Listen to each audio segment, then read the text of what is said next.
talking about Shelby Bush, who was calling for lynching of Stephen Richer, who is one of the Maricopa County recorder. He will be participating in the primary debate, which you're going to hear coming up here in just over 40 minutes on KTAR. We're going to carry that live, and then Barry is sticking around. I believe he gets talk show rates from now until 4, then lawyer rates from 4 until 5, then back to talk show rates when you come in and give us your recap of that. All right. Did I get that right? I'm just trying to figure out the billing. That sounds right. It's complicated. It's complicated. Barry is our KTAR legal analyst. And Barry, while we were talking about Shelby Bush, it sounds like she was also involved in another conspiracy, I guess. It's a controversy bitterly dividing the state party in recent weeks because there's been disloyalty within the Arizona GOP.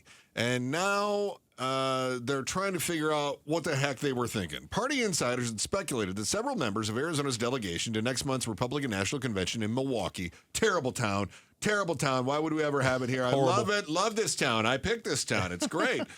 They were in a plot to undermine the former president. The suspected ringleader was Shelby Bush, chair of the elections focus group We the Crazy People of AZ Alliance PAC, and the chair delegation to the GOP convention. She had come under suspicion from some factions of the party because of her ties to Michael Flynn, and was accused of exhibiting what one circulating newsletter deemed anti-Republican behavior within the Maricopa County Republican Committee. So the idea here, Bush's critics accuse her of lobbying for a rule change at the convention that would allow delegates to nominate someone other than Trump.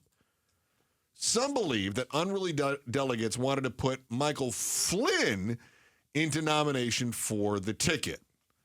Is it possible they just wanted to get him on the ticket as a vice presidential running mate? I can't see them saying we don't want Trump. There's a lot of people saying that they think Michael Flynn should be on that ticket.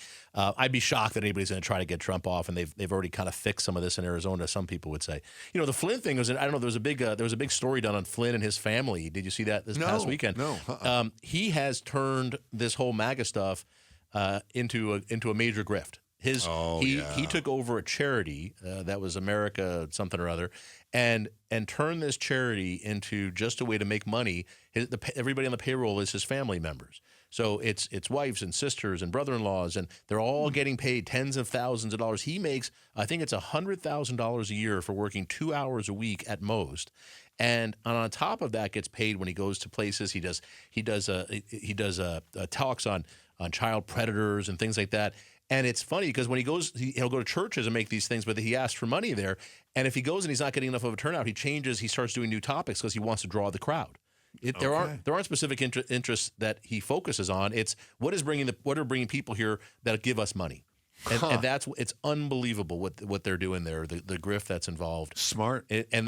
That's all, just smart. And the crazy thing is there are people who just love him. This is a guy who was convicted of a felony. This is a guy who was found to be... Just one? This is a guy who was found to be... He was pardoned. That he was literally taking money from foreign governments right after he left the military and while he was President Trump's security advisor, incoming national security advisor. Yeah. And he's taking payments from Turkey and from... I mean, it's incredible what's going on. And this is who they look at and say, he's a patriot. That's a patriot? He's basically selling out the country for his own pocket. It's incredible to me. You say selling out the country. I say using the country as leverage for profit. And that's a nicer way to put it. Listen, that is just smart business. Oh, my. Barry Markson. That's true. Just very smart business. He's a smart man. There's no question about it. Hey, we've got a couple of GOP primaries. I know we've got CD2, which is tonight. It was supposed to be a debate with Eli Crane, and the challenger is Jack Smith, not the prosecutor on the Trump cases. Crane is not going to participate, so it's going to be, I guess, a 30-minute interview, basically. We're going to be carrying that at KTAR.com. I'm looking forward to tomorrow's debate, which is Congressional District 8. This is the one that replaces Debbie Lesko. This is the one that's got Abe Hamadeh and Blake Masters and the fireworks involved, right? Yeah. This one's going to be interesting because Blake Masters and Abe Hamadeh have really gone at each other with ads, attacking each other. Blake Masters' ads have said that, shown pictures. In fact, he put signs up all over that West Valley district, big banners of Abe in a I guess, traditional Muslim gear at Mecca, and a picture of him there.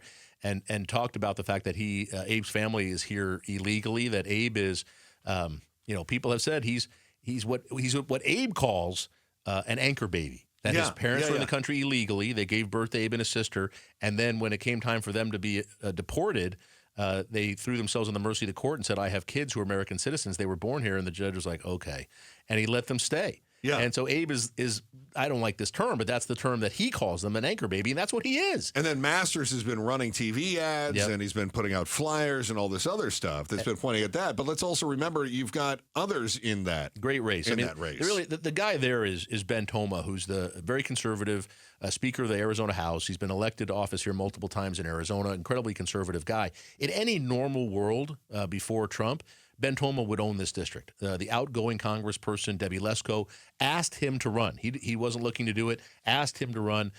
He knows the district. He knows the people. He's won elections there before. He's incredibly conservative. It's a very conservative district. And he would win, and now he's running third. It's because he doesn't have the money to run ads all the time. He didn't get Trump's endorsement. It's kind of an amazing thing. We'll see how it plays out. It's going to be a fight till the end. You also have a couple of other well-known names like Senator Anthony Kern, who has introduced some really loony legislation, and Trent Franks, whose name you know because he had represented the state of Arizona before he resigned because, if I recall correctly, didn't he ask a staffer to have his baby? Yes, and he did it in a much creepier way than that. That's such an icebreaker, too. It was crazy. So he resigned. That was back in the day when you did something super creepy and weird, you actually resigned in embarrassment. Now that's over. You just move on. There's some crazy stuff. You wear it like a badge of honor now. There's one other thing. We haven't talked about this, so I'm sorry to shock you with it. But there's a guy running up in northern Arizona in Wendy Rogers' district who's running for the House. He's a state senator named Steve Slayton, who by all accounts is saying that he has this military background, that he was a combat veteran in Vietnam and all these things, that legitimate veterans groups and Arizona veterans have come out and say, you're lying. And it's so blatant. Like, you didn't even join the military until after we were out of Vietnam. Yeah. And you're walking around saying you're a Vietnam combat veteran. And way more than that, just lying. And it's literally where these veteran organizations are saying it's stolen valor, which is the worst thing you can say, I think, to almost anybody. Yeah. Stolen valor. And for whatever reason, Wendy Rogers continues to support this guy and fight for him. Who is a veteran. Who's a veteran herself, right? A pilot.